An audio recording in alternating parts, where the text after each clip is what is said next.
Hello, criminology and criminal justice community. I am your doctor criminologist, and in this video, I am going to share with you knowledge about one of the subject in CDR area, vice and drug education and control, that is based on the new curriculum and based on the PRC TOS. Here we go. So these are the subtopics based on the PRC TOS. So there are three. In subtopic 1, these are the subtopics: nature, effects, causes, ethical, moral issues, legal provisions, and jurisprudence of vices, such as but not limited to. So these are the vices enumerated in the PRCTOS: smoking vice, drinking vice, alcohol, liquor, gambling, prostitution, and other vices. Then in subtopic 2, procedures and/or legal provisions of drug operations by the PNP. So as you see, it is interagency approach. The PNP, PDEA, NBI, customs, then what operations are involved: surveillance operation, information gathering and collection, drug intelligence and investigation, raid, buy-bust operation, arrest, detention, search, rights of persons, chain of custody of seized drugs, evidence required in filing and successful prosecution of illegal drug-related violations. Then the last subtopic, so these are the subtopics: salient provisions of dangerous drugs law, other relevant and related laws, relevant issuances of the President, the DTB or the Dangerous Drugs Board, and other law enforcement agencies, including drug rehabilitation programs and national strategy against drugs and other prohibited substance. But in this video, I am going to share with you first the subtopic number 1. Then in the next video episode, I'm going to share with you the next remaining subtopics 2 and 3. So let's move forward. So again, this is the subtopics 1. You know this one, especially those who will take the board examination, even also the students. If you have browsed in the internet or you have been told by your instructors or professors about this as your guide to hit the right target, because whether you like it or not, after your graduation, 90% more or less, probably you will take the board examination. Okay, so let's begin with this topic. So let's define first what is vice.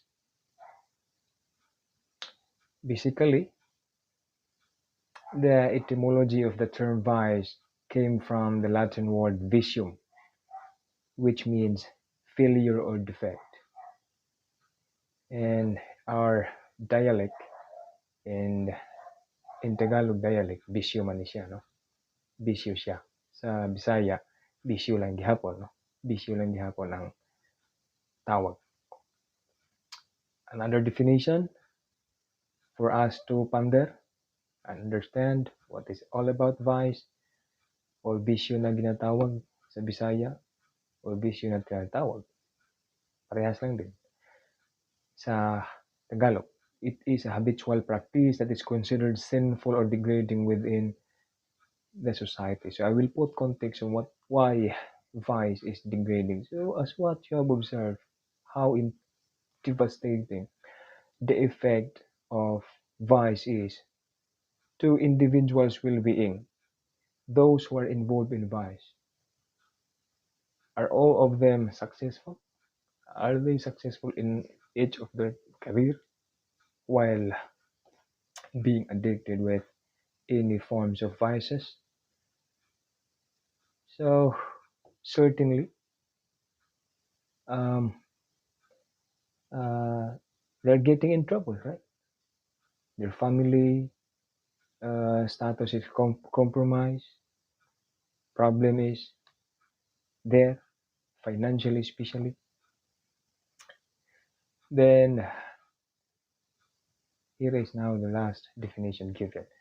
It can also refer to a negative character trait or an unhealthy habit like excessive smoking, drinking of alcohol, prostitution, and gambling. So in this definition, um, the common vices and the society is enumerated such as smoking vice, drinking vice, prostitution, and also gambling. This even in the Philippine context,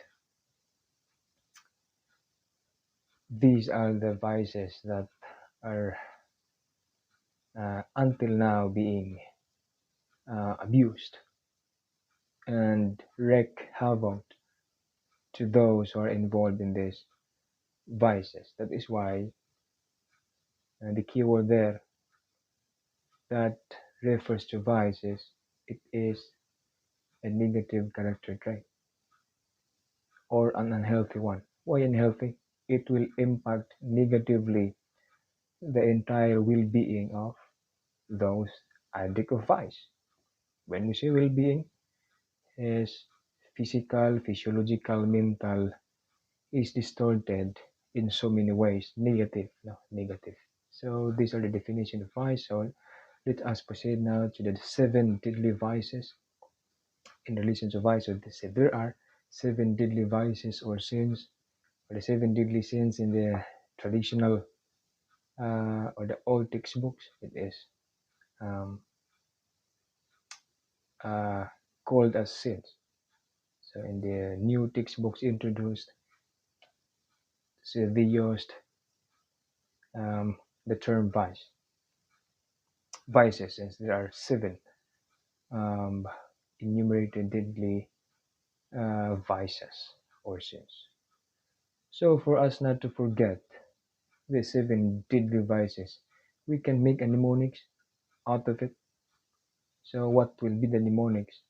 So the mnemonics will you will just consider the first letter of each seven deadly sins. So with that, we can read now the seven deadly sins using a mnemonics as Palgil, no?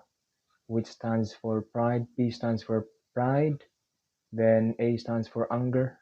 In the new textbooks introduced to us, wrath na siya, no? Wrath, which is the sign, wrath is synonymous with anger.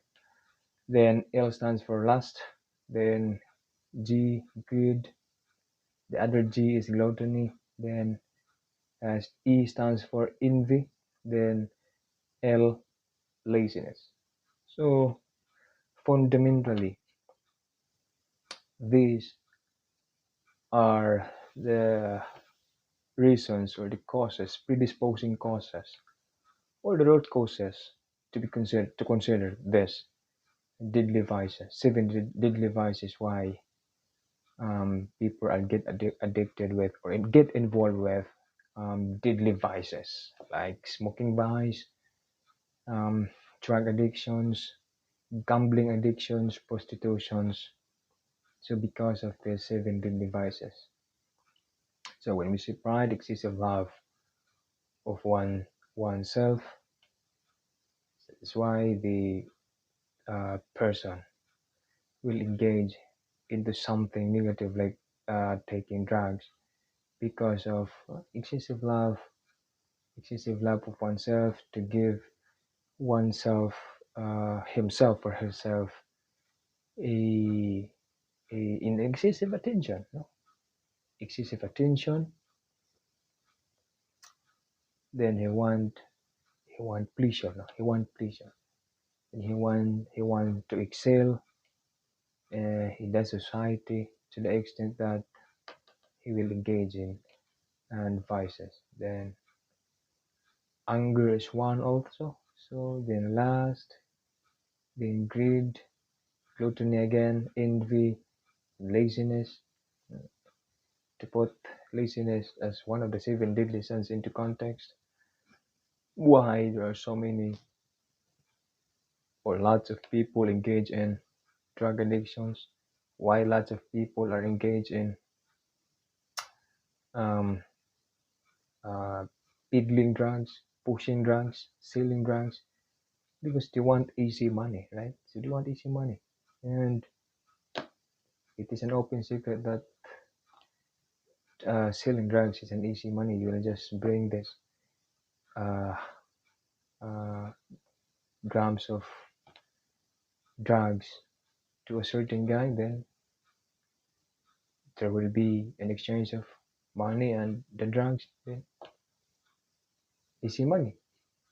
No need to spend a lot of effort, a lot of hard work to it. Easy money.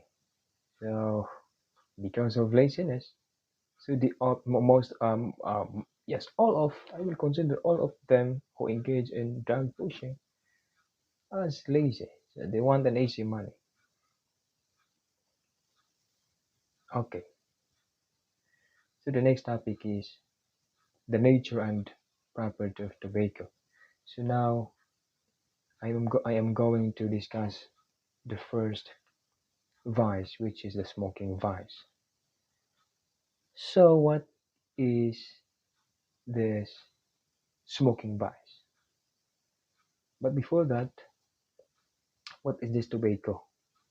So this tobacco plant has this scientific name, Nicotiana tobacco, and it is a plant grown for its leaves, which are smoked, chewed, or sniffed for a variety of effects. Locally in the Philippines, we have a tobacco plantation, which has been a good source of living by our co-Filipinos. And tobacco is considered addictive. Why tobacco is considered addictive? It is considered addictive because it has a certain, it contains a certain chemical called nicotine. And what is that nicotine?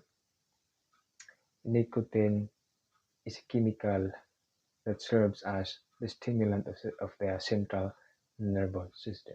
And when we say stimulant means it will give the mind, it will transform the mind, uh, or shift the mind, uh, um,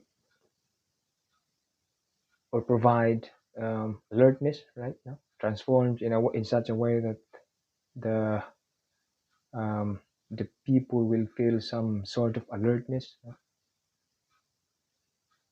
That's how the nicotine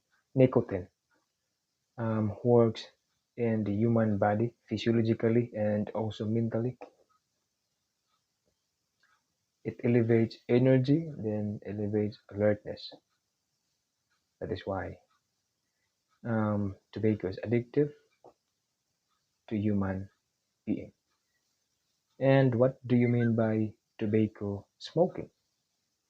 Tobacco smoking refers to the act of burning the tobacco leaves and inhaling the smoke. So this is very understandable. When we say smoking, so it is the process of, it refers to the process of um, burning the tobacco leaves, and what will happen next, what will going to happen next, of course. The tobacco user will start now to inhale the smoke to feel what he wanted to feel. Okay, so let us proceed now to the effects of tobacco smoking. What are the effects of tobacco smoking? So as you can see, the first is the tobacco smoking will have this effect, health effects. Number one is cancer.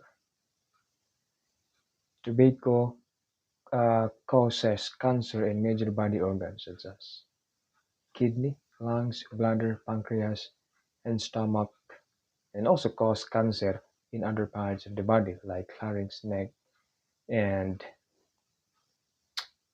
head, and breast. Then the next is oral cancer and diseases. Apart from cancer, tobacco smoke can include a wide range of oral diseases, since it is being inhaled and it will pass through our the respiratory organ from the mouth and from the nose. It will pass through that organ. That is why more likely it is um, damaged. Then the next one is pulmonary diseases.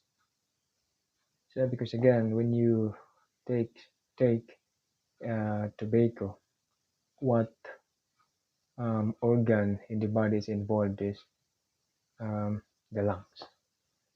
So more likely there might be a pulmonary disease. The smoker may contract a pulmonary diseases. So once long-term exposure to compounds present in tobacco can lead to pulmonary damage and loss of elasticity in the alveoli, thereby resulting in emphysema and dreaded chronic obstructive pulmonary disease. Then the next effect is impotency or impotence. 85% of male smokers are more likely to experience impotence. So that is one of the health effects of tobacco, which is the research shows that because there are a lot of male, the ratio between male to female smokers is very huge as to the disparity. Mas daghan man gyud ang mas marami talaga ang male smokers compared to female smokers. That's what research showed us, findings as 85% of male smokers are more likely to experience impotence. Then the next is psychological effects. Smoker addicts has higher stress level than the non-smokers, especially those who are addicted with the tobacco. Because again, since the tobacco has this certain composition, it contains nicotine that serves as stimulant to the central nervous system. And once a person became addicted with smoke, he will become dependent with it, since he is an addict of that. So the moment he feels uncomfortable, he is under stress, so he will going to use smoke to relieve or to feel some sort of relief out from stress. So that is why in psychological effects, smoker addicts has high stress level than non-smokers. Then the next one is renal failure. Smoking can contribute to renal damage. Smokers are at risk for chronic kidney diseases. So a while ago, it is mentioned as one of the health effects that the smoker addict can acquire severe diseases, and more specifically, the vital organ involved is again the lungs. That's why more likely the smoker might acquire a pulmonary diseases. But aside from that, it is not only the main organ that is involved in this smoking process is damaged, but there are also major organs in the body are damaged, such as the kidney. So that's it. Then the next is infection, particularly infections in the lungs. So I have mentioned this a while ago as one of the is one of the primary organs involved in the smoking process. That is the lungs. That is why in the process, in um, the long-term effect is the lungs is damaged. Then the next is cardiovascular disease. Long-term smoking can increase the likelihood of a wide range of poor cardiovascular conditions such as heart diseases. See how smoking vice wreak havoc into the physical and physiological, including mental well-being or aspect of a human being. Very devastating.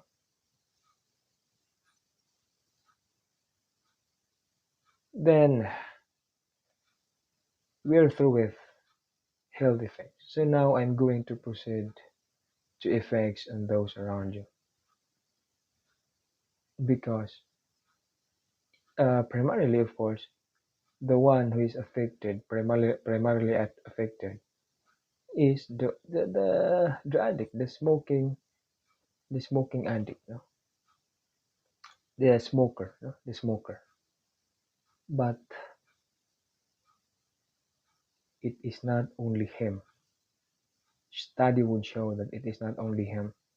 The first-hand smoker will uh, acquire or will have those devastating effects.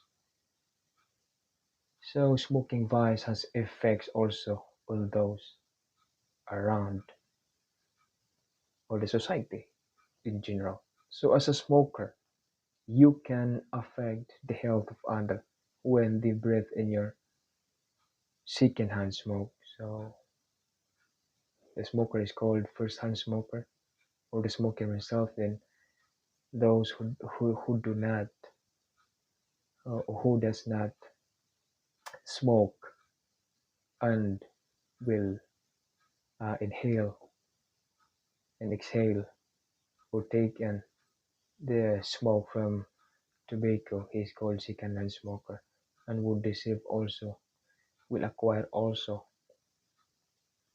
the same um, devastating effect, the same damage with that of the first-hand smoker. So this means that they're breathing in the same toxic and cancer-causing chemicals that you are. So that's what I have told you. Then the next effect is financial effects. Smoking is expensive, especially nowadays in the present situation in the Philippines. Grabe gyud, no? Grabe gyud ang pagtaas sa um, cigarettes. Daghang gipuno ng mga taxes, but as what I have observed, perhaps there are little change as to the behavior of these smokers in the society, but still they continue to buy and smoke and smoke and smoke um, tobacco. So the effect continues. The effect continues on and on and on in the future. Okay. So the next topic is this. There is a question. How you become addicted? Why a smoker became addicted with smoking vice? So this is it. The nicotine in tobacco is highly addictive. That's what I have told you a while ago. That this nicotine will serve as stimulant to the central nervous system. And this nicotine, this certain chemical, makes your brain release a chemical called dopamine. So this is how and why nicotine is addictive, and in general why tobacco is addictive, again because of this nicotine. Because again, this nicotine, this certain chemical, will make our brain release a chemical called dopamine. And what is this dopamine all about? The same, this is a certain chemical that is produced by our body, produced from within. Dopamine is a feel-good chemical that makes you feel happy, helps you to concentrate, gives you more energy. That is why tobacco is addictive because of that nicotine, and that nicotine will makes your makes our brain release a certain chemical called dopamine. And look how and what dopamine will do to us. It will makes us feel happy, feel concentrate, and more energy. So there is feeling of well-being, feeling of ecstasy, but the huge problem there, it is not originated from within, it is originated from the outside with foreign. We are introducing foreign, no? Foreign chemicals into our body. And what is that? Nicotine. No, nicotine, which is dangerous. No, which is dangerous. Okay, so these are now the three components of the tobacco chemicals. I mean the tobacco. So these are not the three chemicals present in tobacco. The first one is nicotine. So I will reiterate what is this nicotine, the addictive chemical present in tobacco. Then number two is carbon dioxide. It is a poisonous gas similar to that gas emitted from cars exhaust pipe. So um, this tobacco smoker, the same as they are, no? They are taking or inhaling this smoke coming from any motored vehicle, because the same, that is carbon monoxide. And the last one is tar. What is that tar? A brownish viscous substance known to be the cancer causing component of tobacco smoking. That is why one of the health effects of tobacco is the smoker may have cancer, because one of again of the chemicals present in tobacco is tar. Okay, then let's proceed to the next topic, which is ethical and moral issues of smoking vice. First, companies are discovering that smoking vice has a negative economic and ethical impact on business. Smoking has been linked to increased healthcare costs, reduced productivity, increased absenteeism, and lowered morale of the employees. Given those health effects that might that the smoker might acquire when he or she became addicted with um, smoking vice, surely good that his entire well-being is affected or damaged, distorted, ruined.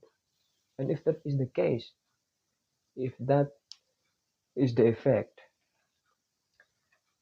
the productivity, efficiency of an employee who happen to be a smoking addict is destroyed also, right? So that is why it is being noted the negative, the immoral, economic, and the ethical impact of smoking vice to business is huge. Then the next is smoking is responsible for almost 500,000 deaths each year in the United States, more than any other environmental toxins. Yeah, this smoking virus is very dangerous. It kills human being on and on, because again, it is used until now, given the uh, uh, the harmful effect, the deleterious effect may it uh, cause to uh, every living uh, human being who abuse this. The medical evidence is clear. No? The mainstream and side stream smoking kills people, and anyone who participates in the spreading of the smoke is acting unethically. So the bottom line in all of this, there is always an effect, negative effect. Why? If there is still tobacco available in the market, the market will continue to sell this one, sell and sell. And there are so many demands because again, um, tobacco smoking is addictive. So the effect will happen like a cycle. It will continue to continue and continue, and will have and experience the same effect. Yet, when there are no governmental laws that ban smoking in public, most business people allow smoking in their places of business. These business people are acting in an ethical manner, a manner which endangers customers and employees. In the Philippine settings, in fairness, we have this law, RA 9211, the anti-smoking law, prohibited um, any smokers to just freely smoke in any public places, which is good, which is good. So there are designated smoking area, smoking free zone. So that is good. At least there is some kind of um, restriction or control so that the devastating effect, the harmful effect is um, minimized to a larger extent. Okay, so I am going to proceed now to the legal provisions of smoking vice, which I have um, provided earlier, which is again the RA Republic Act number 9211, and also known as Tobacco Regulation Act of 2003. It is an omnibus law regulating smoking in public places, tobacco advertising, promotion, sponsorship, and scales restrictions, among other requirements. So that is why there is no more, as you can see, you have observed, you're exposed every day in social media, in televisions, in the internet, in the YouTube. There is no more um, um, advertisement or promotions or sponsorship that the product involves tobacco. Um, then in this law, there is restrictions on sales. And what is that? The law prohibits the sale of small packets of cigarettes and the sale of tobacco products within. So take note of this. Um, distance 100 meters, within 100 meters to school or of schools, no? Playgrounds and other facilities frequented by minors. Then the sale of tobacco products is prohibited to persons under the age of 21. So the rationale behind why the provisions of the law provided this is to protect the well-being of the youth. Because if the the any sari-sari stores or any people who sell tobacco allowed to sell tobacco or cigarettes just in front or within the vicinity of or even inside the schools, that is very dangerous given those devastating effects or harmful effect of tobacco to human being. Okay, so we are through with smoking vice, so I'm going to proceed now with alcohol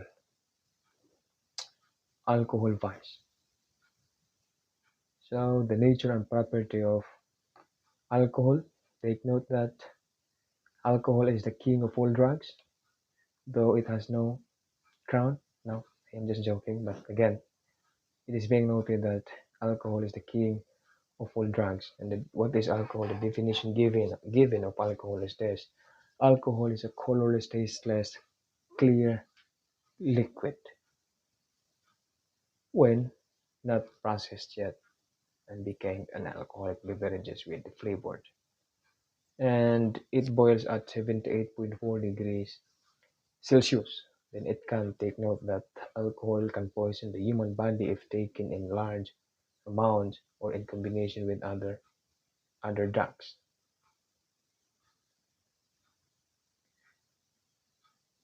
Then alcohol is a depressant, not a stimulant. Take note of this.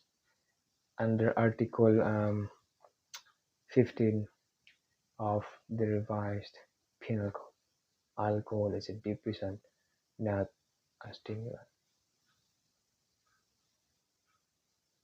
So basically, there are two kinds of alcohol: methyl and ethyl. So what is the kind of alcohol that is poisonous? So you can see that in the picture, based on the picture, which alcohol is um, safe to take, and the other one is very dangerous to take, because if you will just take a small amount of it, it will kill you. So methyl is poisonous one. No? Methyl is poisonous one because this kind of alcohol is used in um, um, in industries as a kind of uh, uh, um, to for cleaning purposes. As yes, for cleaning as a cleaning reagent, or as a disinfectant. While ethyl is the one used as an ingredient in preparing or processing in alcoholic beverages that is available in the market. So these are the two. Then, in addition, what is alcohol? Alcohol is one of the oldest intoxicants known to man. Then, ever since there has been a continuous effort everywhere to control its consumption because of its devastating effects to human life. So the same with smoking vice, alcohol create also havoc. No? It wreaks havoc to each of those addict of alcoholic beverages. No? Then many countries all over the world have tried prohibition ban with little success. In the Philippines, it has been observed that most persons involved in the case of physical assault are under the influence of alcohol, no? Especially during May. What is during May? Because during this month there are so many fiesta celebrations, and so now alcoholic beverages is on demand. So during disco, because one of the effects of um, tobacco, it will distort the way you act normally. So that is why. So it is noted in the Philippines that most of the persons involved in the case of physical assault are under the influence of alcohol. Likewise, victims of assault also are under the influence of liquor. Then the chances of an intoxicated driver causing an accident are about 50 more percent than of a sober driver. Sober means not under the influence of liquor or not intoxicated. And what Republic Act governed this, um, um, because this is one of the provisions, right, of RA 10586, and the Drug and Drunk Driving Act, which prohibits any driver to drive under the influence of drug and under the influence of liquor, and the law provided will provide or has provided penalties and fines to those who violates certain provisions of the law. Now let's proceed to the effects of alcohol on the drinker. Same with smoking vice, it has effects on the drinker. So the general effect on the body. Take note that alcohol is a narcotic that has a 2% effect on the system. I have told you a while ago that alcohol is a 2% not a stimulant. So these are the general effects of alcohol. Number one is euphoria, the feeling of well-being, increased confidence, temporary relief from fatigue, pain, or depression. This is what an alcohol could provide us, could transform us. It will make us feel a more human, right? Feeling the feeling of religiosity and increase of confidence, temporary only, temporary. Then the next is muscular incoordination, especially if you take much alcohol, when some of your muscles, some parts of the muscles of the body is not coordinated anymore. Depression of the motor function and cause greater dulling of the brain that controls inhibition. That is why you cannot control some parts of the body. The way you uh, act, the way you move, you cannot control it. The person may become hilarious, morose, irritable, or excitable without proper cause. Then, aside from that, the third is respiratory paralysis. If more liquor is consumed, the paralysis of the respiratory system sits in. Pag sobrahan na, what will going to happen to the respiratory system? It will be paralyzed. The person may suffer from complete coordination of muscles, stertorous breathing, meaning there is um, um, inconsistency of breathing. So there is an abnormal breathing happens. Then sleep, coma. This is not health but death. This is the worst case scenario might happen to an alcohol addict or an alcoholic person. Death. Then these are the other effects of alcohol to the body: liver disease, pancreatitis, hormonal imbalance, sexual dysfunction, then rheumatoid arthritis. How about other general effects of alcohol? So this includes these three other general effects. Number one is fatal dose, second is fatal period, and alcohol allergy. So what is the fatal dose of alcohol? The fatal dose of liquor of an ordinary person is about 200 to 500 ml of absolute alcohol, and about 50 ml onward for children. If an adult will take more than 200 to 500 ml of absolute alcohol out from that alcoholic beverages that he um, drank, fetal dose might occur. Then fatal period. So when we say period, this pertains to the duration or time. Fetal dose, the amount of alcohol needed to uh, to occur this fetal state of uh, or the fetal effect to the one who take alcohol. So the fetal period or the fetal effects of alcohol may appear within 10 to 24 hours, but in some cases, death may take place even after a number of days.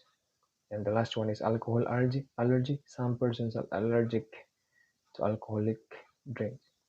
The drinks may cause them to be mad, and they behave like maniacs under the influence of liquor. Um, Fundamentally, alcohol is a depressant, but In some effects, it produces some sort of stimulating stimulant, no? The same as the effect of stimulant drug, which makes uh, those who take alcoholic beverages to behave like maniacs, no? Like maniacs, and some might experience some allergic reactions out from drinking, no? Drinking alcoholic drinks. Now, what are the social and financial effects of alcohol? First, alcohol can reduce your inhibitions and lead you to behave in a way you normally wouldn't.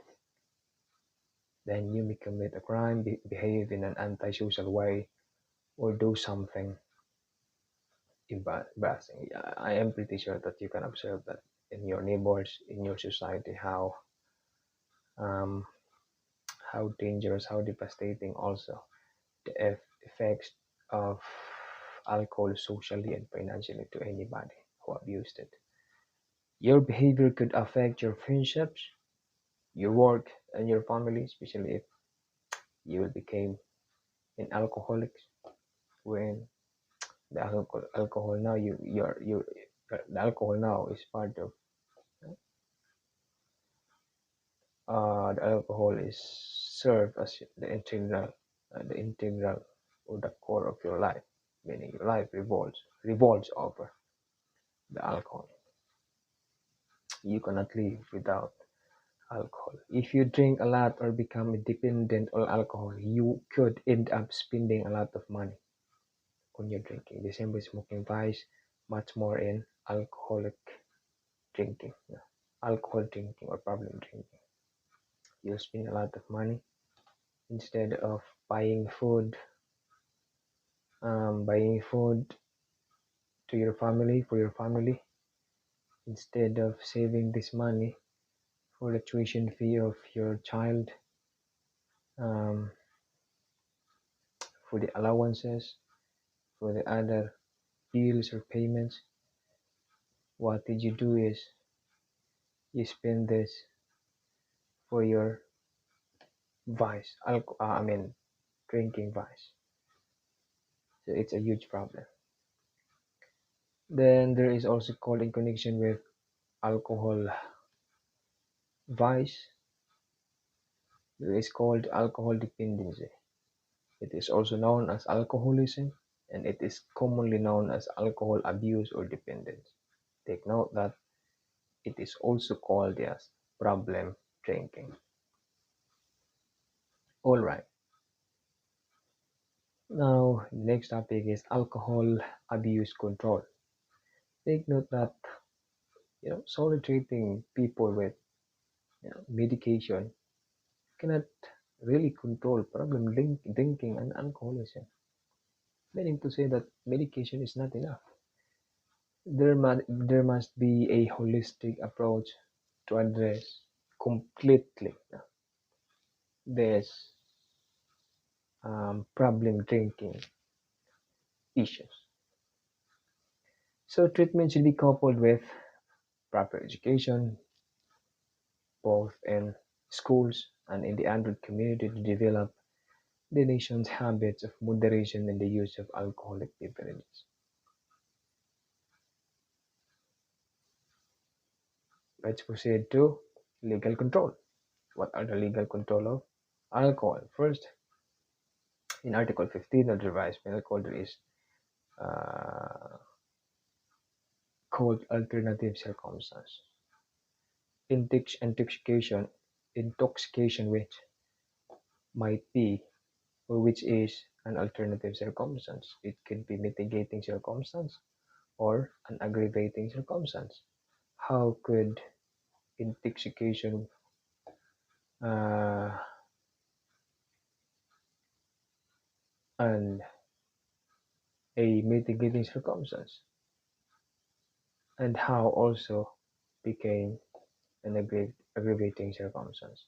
So it will become or become a mitigating circumstance. If it is mitigating circumstance, we found out after a confirmatory examination, that the intoxication is not habitual. However, if the intoxication is um, habitual or intentional, so the alternative circumstance will, what's the effect? The effect is aggravating circumstance. Then another legal control is through Presidential Decree 6019, the Volatile Substance Act.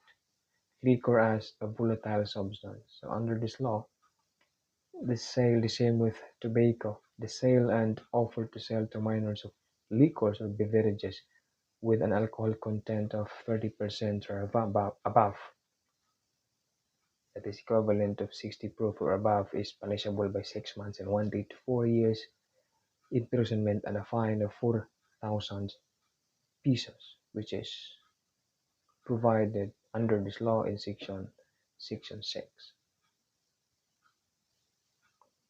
Then the next is, you have mentioned this one a while ago, Republic Act number 10586, and which penalize any persons driving under the influence of alcohol, dangerous drugs, and similar substances for other purposes. Then, so we are through with legal control. How about the social control? So today, one of the numerous programs for alcoholics is the religious means of Alcoholic Anonymous, or also known as the AA or AA. Alcoholic Anonymous. What is Alcoholic Anonymous? Alcoholic Anonymous is a practical approach to the problem of alcoholism which has made a considerable success. What or how this Alcoholic Anonymous operates is this.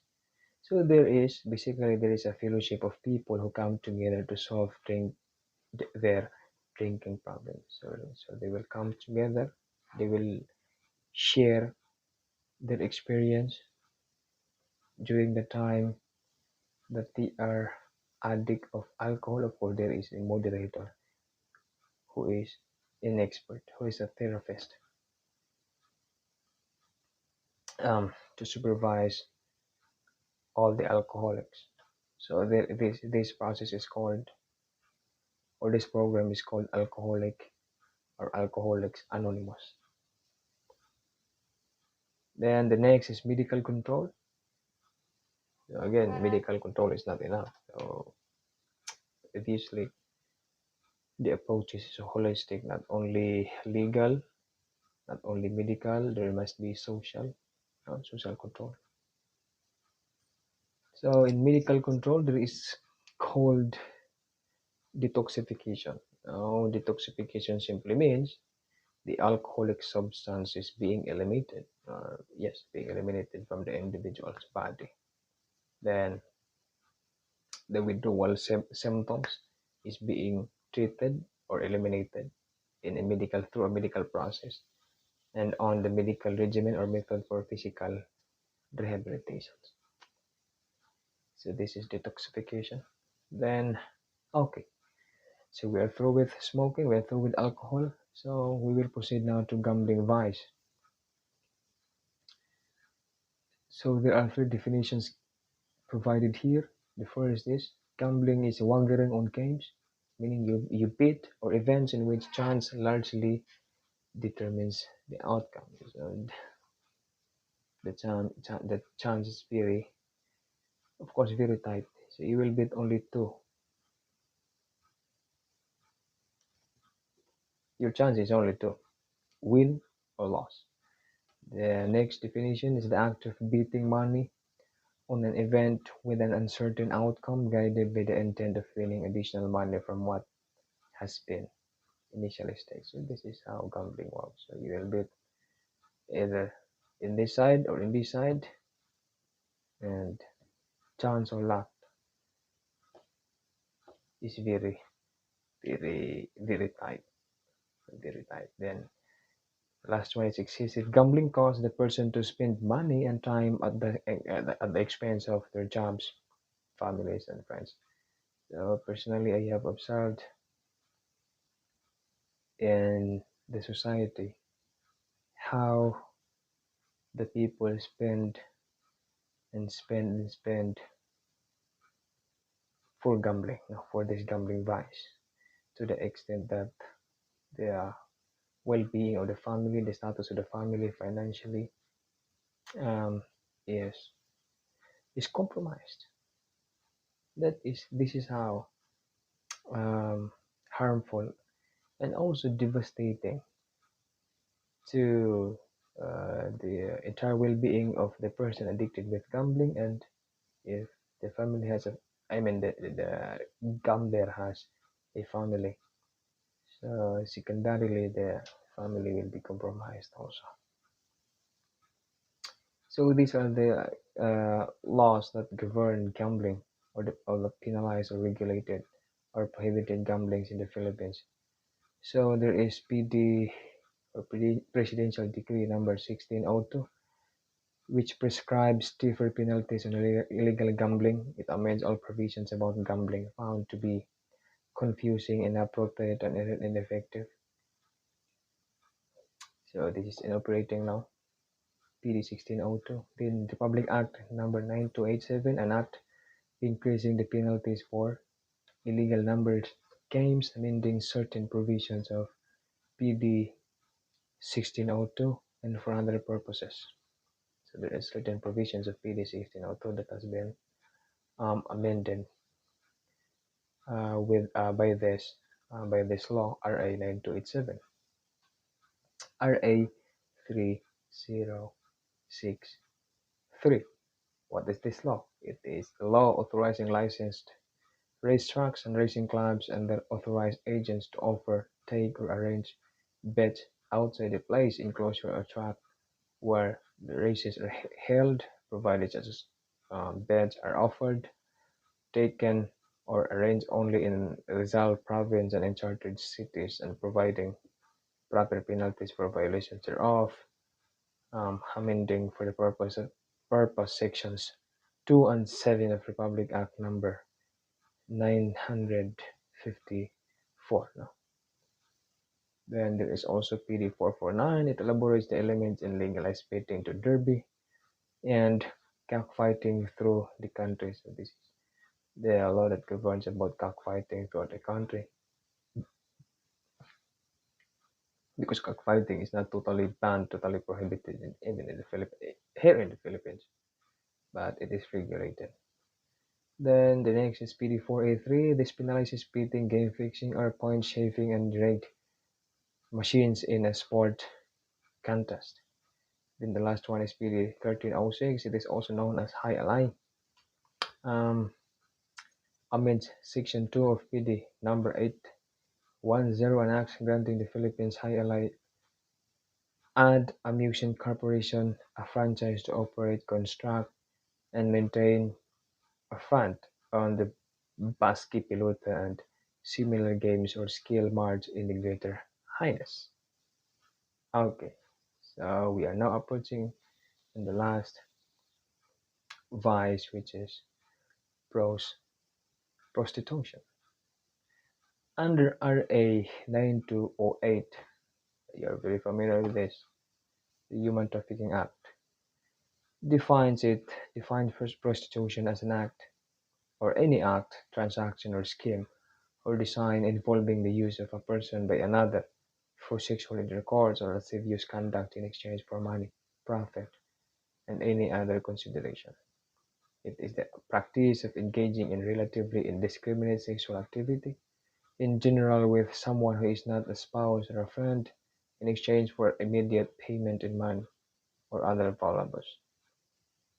There is a prostitute who will sell his reputation, his honor to a client in exchange of money. So this is how prostitution is perpetrated. This is more prevalent in cities, big cities. And then the other definition has this: prostitution has negative effects on society. Moving forward.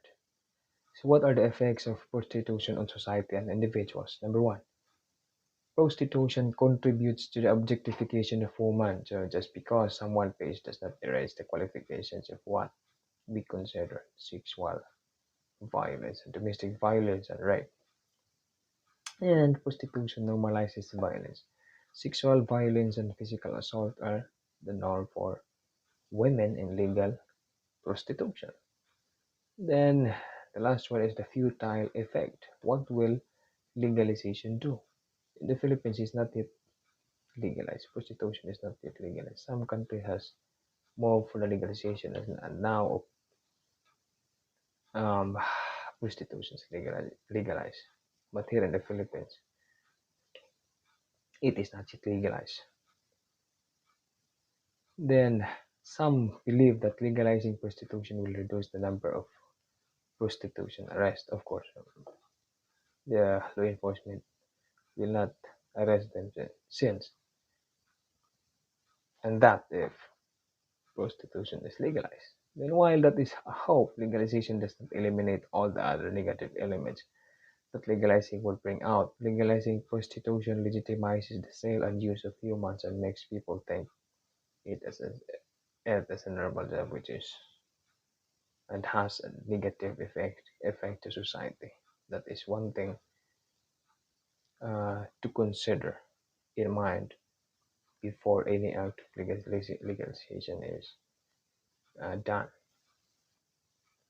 So, what are the leading causes of prostitution? The main reason for prostitution in our groups is quote unquote money. So that is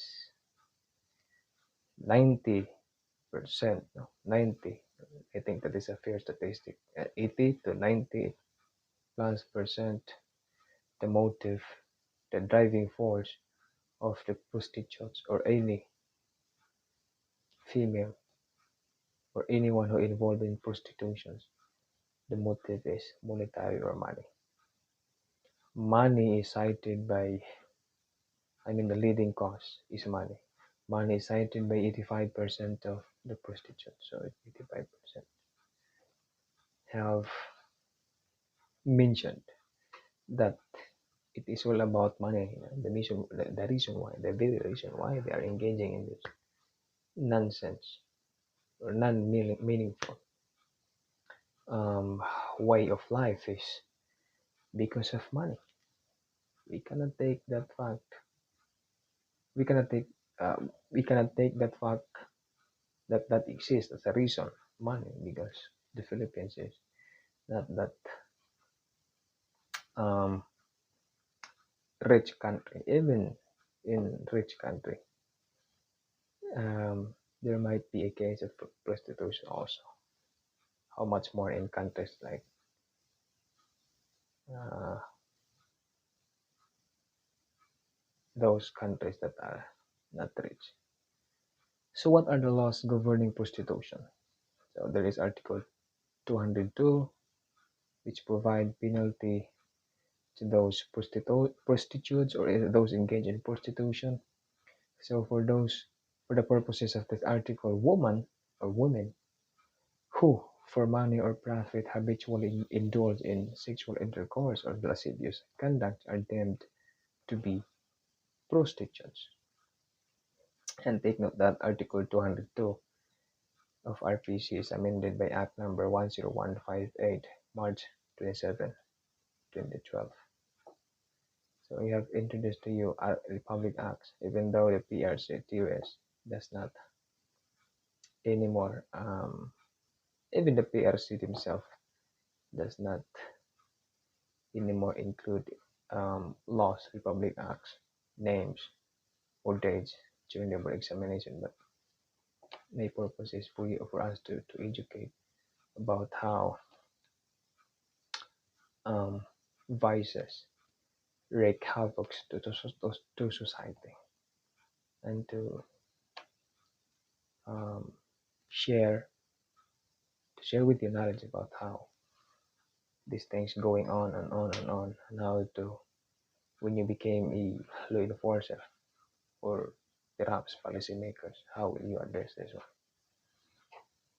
Then in RE 9208, Section 4, Paragraph C, it is also provided there to offer or contract marriage, real or simulated for the purposes of or for the purpose of acquiring, buying, offering, selling, or trading them to engage in prostitution, pornography, sexual exploitation, forced labor or slavery, involuntary servitude, or debt bondage.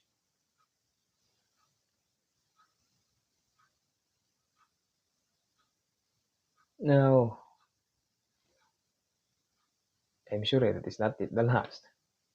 Prostitution is not yet the last, because the last vice that I am going to share with you in this video is drug. So what is drug? Drug is any substance. Any substance. It is a foreign substance that is coming from outside and it will be introduced to your body, which alters the way you act and the way your well-being works. It will, because drugs once introduced to our body, it will changes the way we act, the way how our physiology, our mental, and our physical aspect does normally. So this is the definition of drug. It is any substance, either synthetic, because there are two kinds of drugs, synthetic and natural. It is used as medicine or in making medicine and have potential for abuse to the user. So there are two kinds of drugs, like I told you, so natural and synthetic. So the difference is very simple. When we say natural, these are plants. No? These are plants. When we say synthetic, this kind of drugs are chemicals. This is not coming from plants. Natural plants, synthetic, these are chemicals that is processed in the laboratory. So what we can bought in the pharmacy, these are synthetic drugs. So if it is a plant, that drug is the kind of drug is natural, obviously. So this is in relation to drugs. There is a term called prescriptive drugs. What does this mean? What does this mean? It means that when we say prescriptive drugs, it requires written authorization. You cannot purchase, you cannot buy this drug in a pharmacy without a written authorization coming from a doctor or physician. And there is also called OTCD, or the non-prescription medicine, which is opposite to the first one, prescriptive medicine. So in non-prescription medicine, from the name itself, so um, no need for prescription, no need for written authorization coming from a physician. So you can buy you can buy it over the counter in the pharmacy. That is why it is called as non-prescription medicine or over-the-counter drugs. And there is also called self-medication syndrome. So very simple. When we say self-medication syndrome, because when we get sick, of course we will um, um, go to hospital and have a checkup with a physician. But in self-medication syndrome, does not happen like that, because when we say self-medication syndrome, it is you uh, who act like a doctor for yourself. So you will uh, uh, you'll take medicine without advice, without the medical advice from a doctor or from those from a medical field. And the taking of medicine is not, the knowledge of taking medicine is not through yourself, but you are sourcing it out from your friends and perhaps from your family members. So that is what you call as self-medication syndrome. And take note that self-medication syndrome has this following effects. Number one is possible toxicities through overdose. This will going to happen, of course. You might uh, overdose yourself if you are self-medicating. Why? You're not asking the medical people to about the medicine that you're about to take. You're going to take. So there is high risk of getting or experiencing overdose. Then the next one is adverse reaction to allergies. Because again the same. Because you are not asking the medical advice of a physician.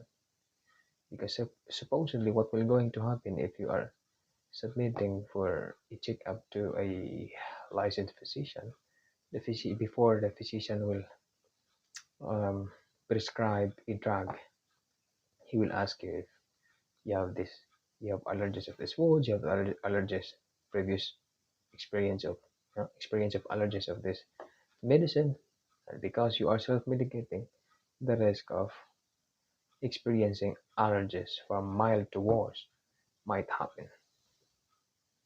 The non-response of the body to drugs, of course, this may happen.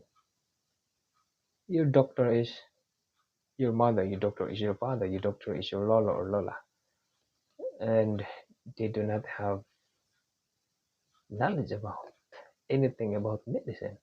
So perhaps when you take that medicine, it has no effect to you. It will not cure your disease or diseases or illness. Then the last one is possible habit forming because the drug has no effect to you, but take note that drug might uh, have a side effect that might make you addicted of that drug. So there is a possible habit forming as one of the possible effect of self-medication syndrome. Now let us proceed to characteristics of drug addictions. The first one there is uncontrollable craving. This is the reason why there are so many drug-related crimes. Because once a person get addicted with drugs, number one characteristics is uncontrollable craving. The addict feels compulsive. So there is compulsive reaction, compulsive craving to take drugs repeatedly, and by all means try to procure the same. That is why there is robbery that's drug related, gun for hire that is drug related, or any other mga crimes, any other crimes that are drug related, and the motive is monetary because they engage with this crime to earn money to sustain their drug vice. Then the next characteristic is tolerance. Tolerance simply means the tendency to increase the dosage of drugs taken to taken or introduced into the body to feel the same effect with that of the first time, the first taste. And when we say addiction means your physical and mental aspect will not work normally if you will not introduce drug into your body. So in physical dependence, your physical aspect will not work well or normally now because no drugs is introduced into your body.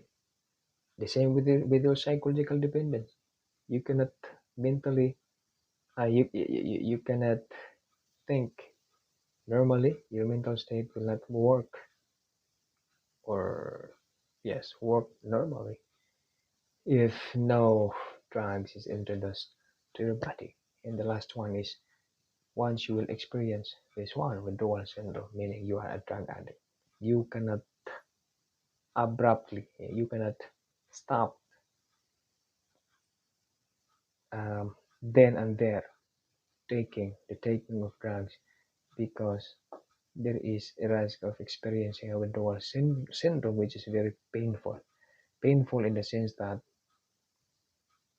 because you will going to experience this things. First, nervous and restless. The withdrawal syndrome will going to happen after quitting, no? After quitting, abruptly quitting drugs. nervousness, restless after about 12 hours. Then sweating begins, watery eyes, then the nose continuously for another 12 hours.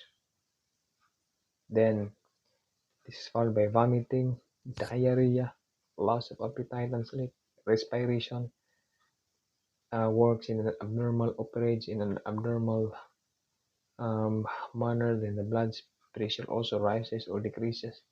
Then the temperature rises continuously up to 3 days. So those are the characteristics of drug addiction. Now, how drug addiction is acquired? Why this guy became addict? How how does this guy acquire this one or became addict? Number one is he became addict or he acquired drug addiction by association. Association means he look for peers group where he feels comfortable, he feel happy, he feel joy, he feel being wanted and accepted. And if he chooses to get involved with these gangs or groups of guys that are involved in drug addictions, more likely he will be like them. So that is what is meant by association. If you are getting associated um, with people who are into drugs, more likely you will be like them. The same feather flocked together as what Edwin Sunderland. So the criminal activity is learned by association, by just interacting with others. Then experimentation, try or explore due to curiosity. So this is very uh, common to happen during high school days, because curiosity during high school days is very high. That's why they will experiment, they will try on drugs and try on and on until they became addicted. Then inexperienced doctors unnecessary prescription of drugs. Then habituation. Habituation means there is repetition. That is what is meant by habituation. There is a repetition of taking of drugs until you become addicted. Then toleration, it means the same. The tendency to increase the dosage of drugs taken. The dependence means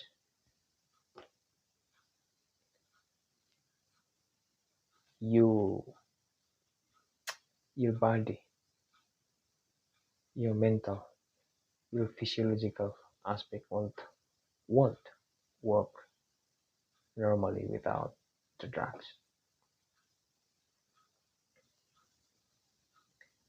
Now, how about the adverse and ill effects of drug abuse? Number one, the general effects of drugs. Malnutrition. The life of an addict revolves around drug use. What will be the effect? The addict misses even his regular meals, he loses appetite, and eventually develops malnutrition. Then, about this one, the next is skin infections and skin rashes. Oftentimes, the drug abuser neglects his personal hygiene. He will not, or he doesn't care about this anymore if he is an addict. Then he or she uses unsterilized needles and syringes that result in skin infections or even ulcerations at the sites of the needle puncture. Then, since the addicts are using unsterilized needles and syringes, then there is group of guys like five or 10. They are using only one unsterilized needles and syringes. They pass on to the other, and one might have a contagious disease. So the risk of acquiring or contracting a contagious disease is high. That is why infectious disease such as tuberculosis, bronchitis, bronchial asthma, viral hepatitis, sequel drug abuse, HIV, AIDS will be or might be acquired also by the addict. Then, as to the psychological effects, there is deterioration of personality with impaired emotional maturation. See how um, the drugs destroyed completely the well-being of the human being who happens to be an addict of drugs.